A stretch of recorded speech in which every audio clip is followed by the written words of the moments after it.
We're kicking off the YouTube channel, and this is going to be the theme of the YouTube channel. This is not going to be political, and I don't want to go down an avenue which is just narrow-minded about anything. What we're trying to discuss is the entire reality of being. So it's not so much about religion either.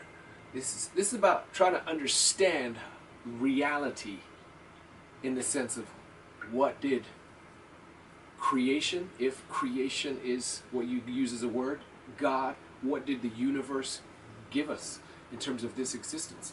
And how are we going to try to make the best of it?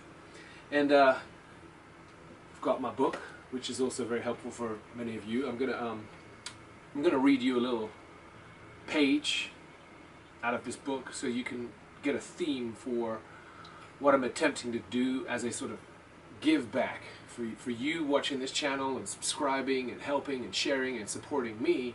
This is a somewhat give back, the tools of inspiration that I use personally to get me through this life, you know. So I'm going to read one page.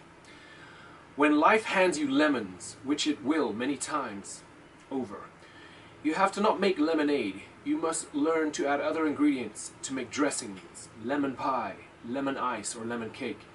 You got to be ready to fight in this life. And the greatest fighters are skilled in all directions. Failure cannot be an option for you.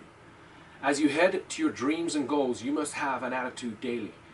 It is said that a true champion has failed at least 99 times before he finally wins the 100th. This tells you that to fail is only to learn. You can get that book on Amazon, A Warrior's Journey. A beautiful wife there, looking a little too sexy for social media apparently. Okay, so that's another thing. With these censorships that we sort of live under, I am here attempting to relay my truth, because truth is so subjective, right? And in my truth, I have always been a very free being. So for me to have a shirt off, be naked, you go over to my OnlyFans and you can get all of that as much as you want.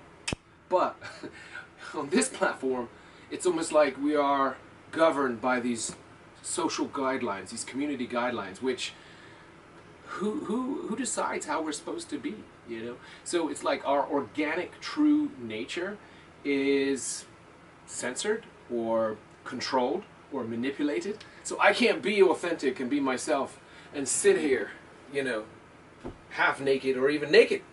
I mean, look, let's say somebody has an issue with nudity or an issue with somebody else's sexiness. It goes against the community guidelines of somebody who's sitting in an office like, oh, we can't have that.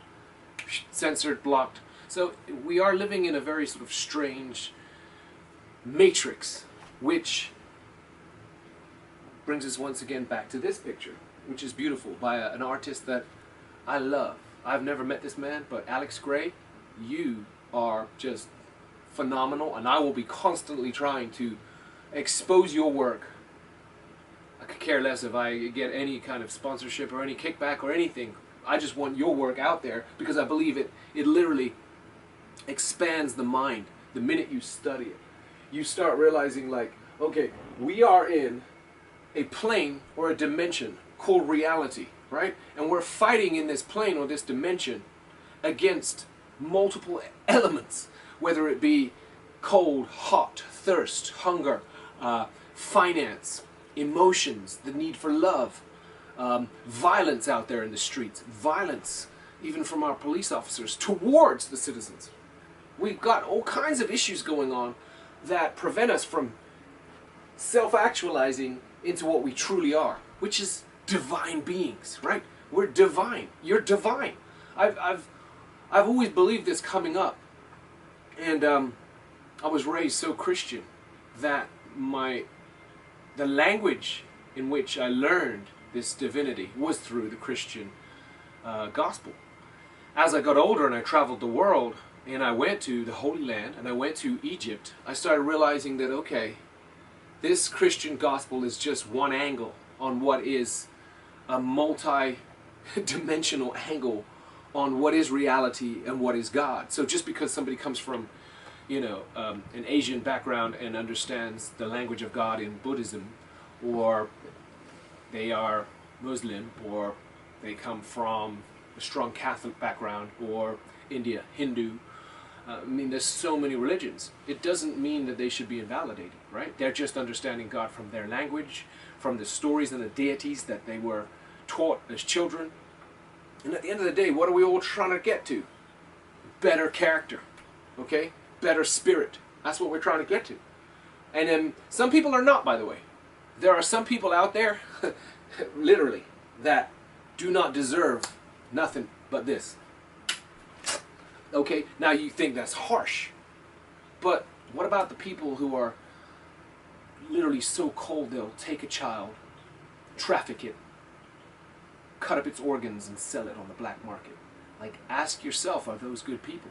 Do those people have a conscience? Or have they already checked out and they're dead inside? So when you're saying, oh, from the Spirit of Christ you should forgive all, really?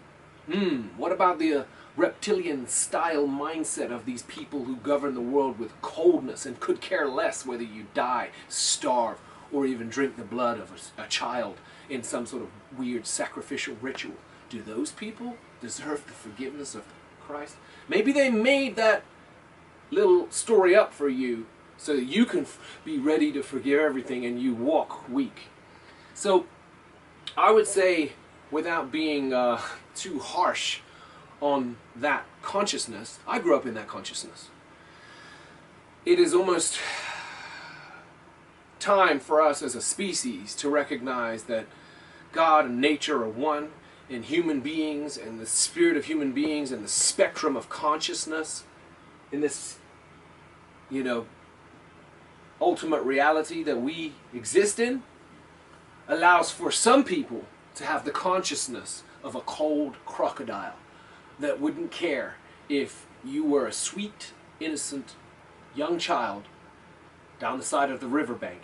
It would still bite your leg, drag you into the river, drown you, twist off your leg, and invite the other crocodiles to twist off your limbs and your head, and you would end up in a situation where you're just slowly drifting off to death, digesting inside of the gut of a crocodile. That sounds harsh, which it is. That's death.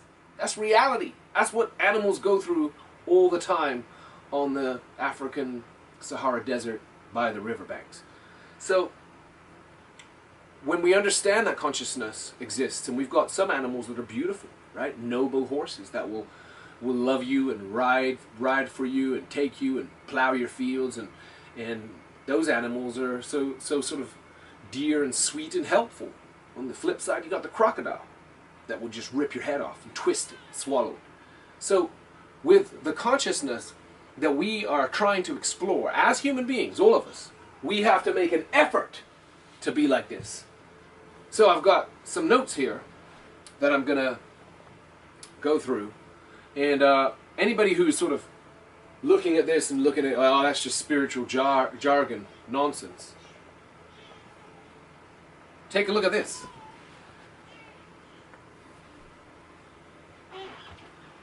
See if you can see that.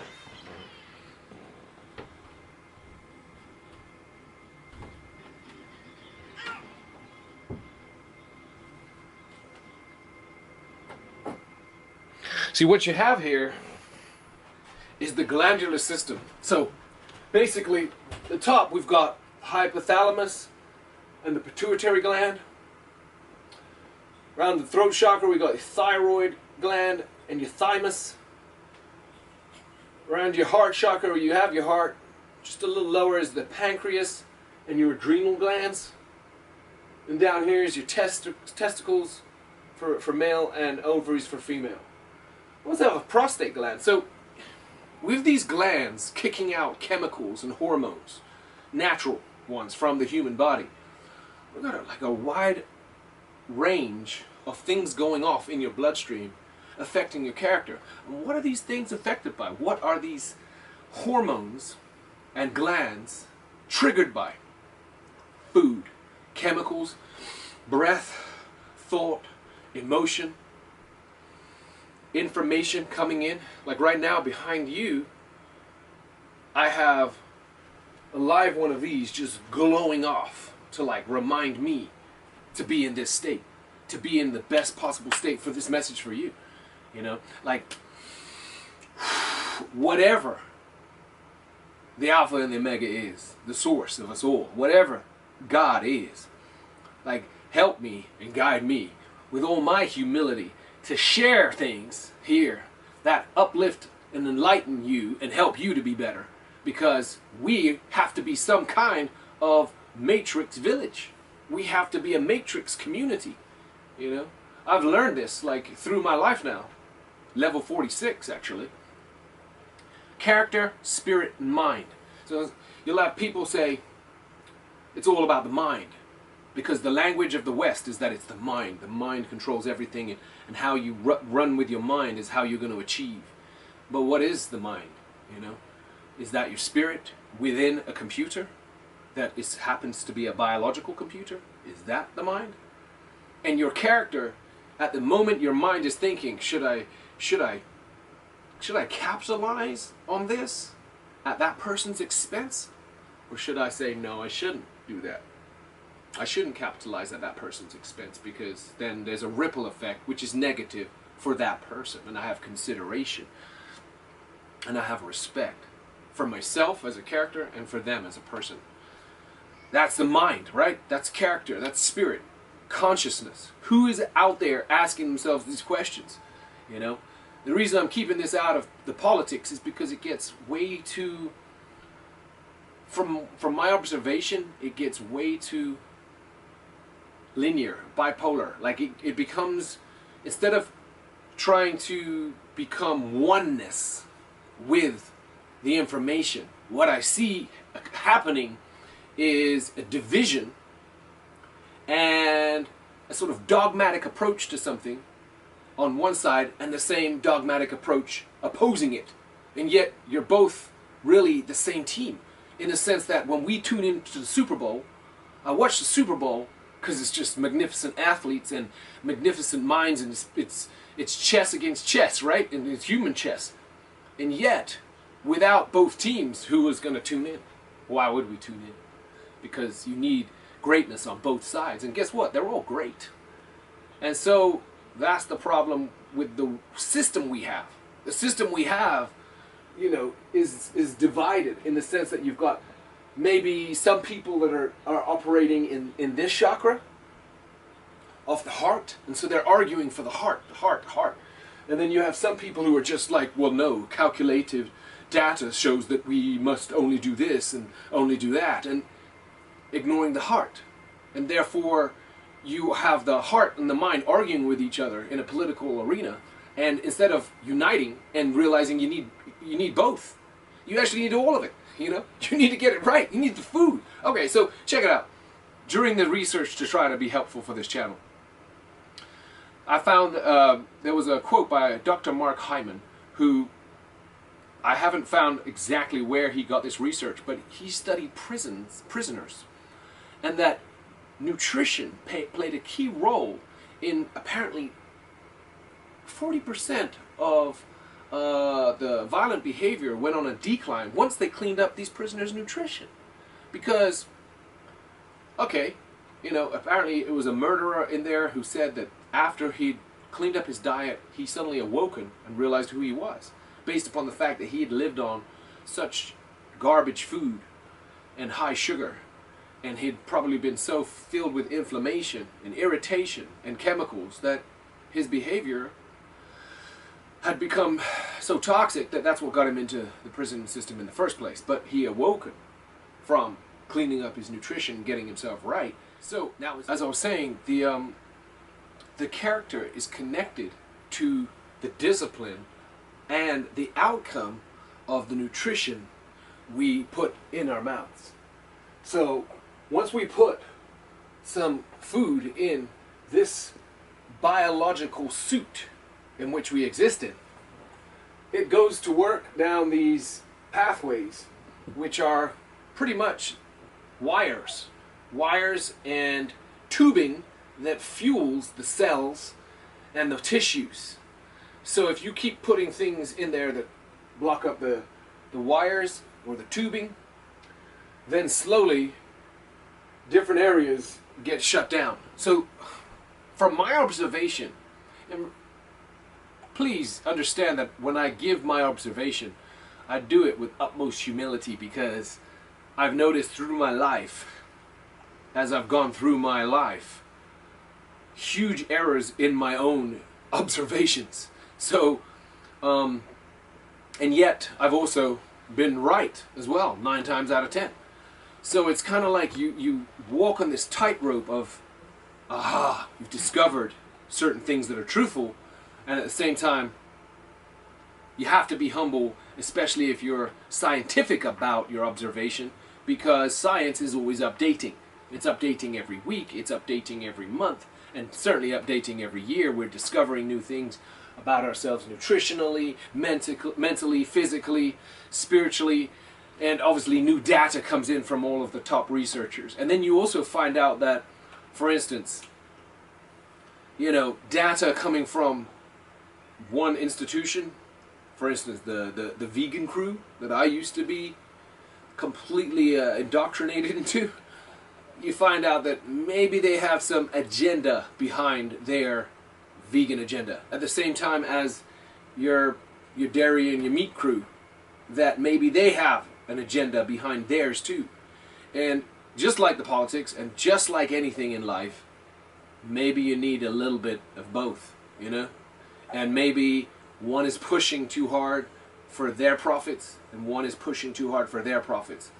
And that is also a problem with science, is that you're always having to do your own research and your own experiments on what the science is telling you. Ultimately, I'm doing my very best to bring you what truth I have discovered about what truly will help you to live longer and stronger and healthier, and also what might help you with character. Because if food is character, and well-being is character, well-being is spirit, and our choices are then made based upon whether we feel good or not, that's going to have a huge impact on your life, and your survival. Like right now, we are all up against it. We're all in very challenging times. This whole globe is being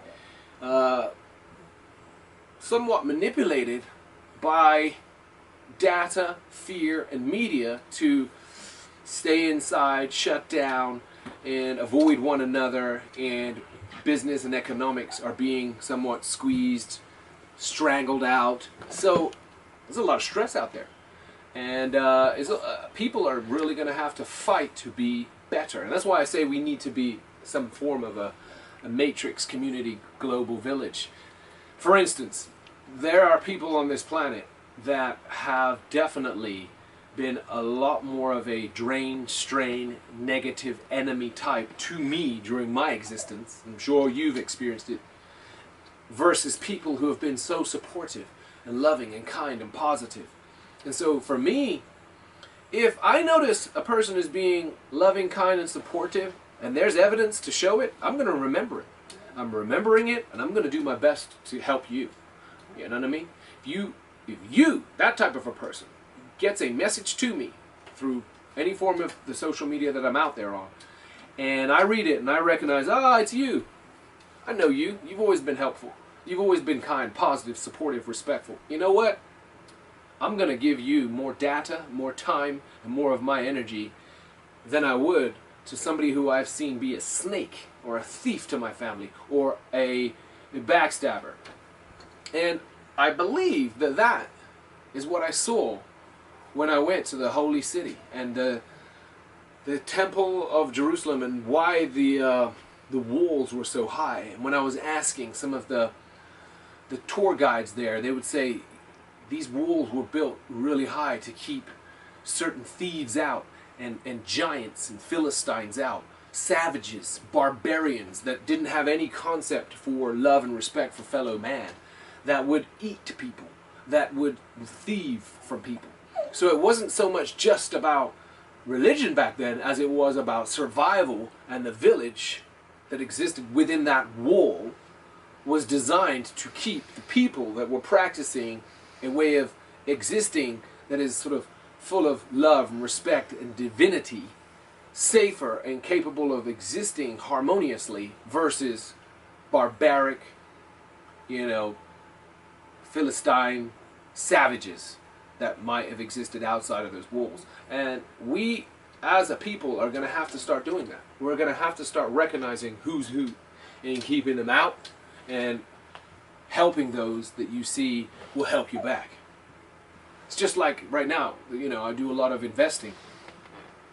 I don't want to invest into companies or stock that is just going to take my income and then flush it down the toilet and thief it. I want to invest into companies that I see are going to give back to both human beings, humanity, and also give good service, and then also they're going to give me back my returns. You know what I'm saying? So it's the same with human beings. We have to start looking at who helps, who gives, who's full of positivity, love, inspiration, wisdom, and invest down there. So I feel that if we had a clear understanding that we're all the same regardless, we wouldn't have those religious wars, because the languages would start to melt away and everyone would stop saying, oh, my deity is the only way.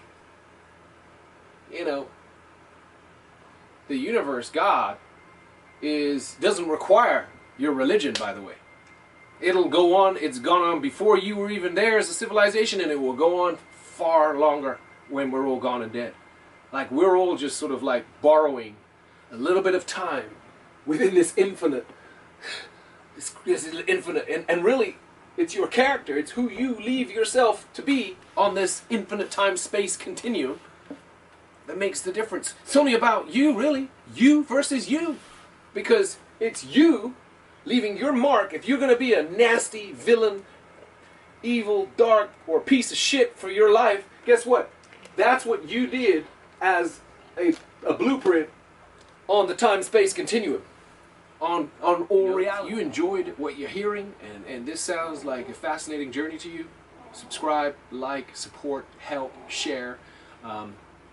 This system, you know, this is like a barter system. It's like we're at the market, you know what I mean? I'm going to give you some sweet potatoes, and you might give me some eggs, or vice versa. I am a chicken farmer right now, so I give you some eggs, you give me some sweet potatoes. We're going to help each other out, okay? That's the goal here, because I do want to be of help, and at the same time, I know I'm going to need help too. I appreciate all the supporters and the love I get. I really do. And subscribe, like, share, and check out everything that you also see in the links below. And let's move forward. Let's venture.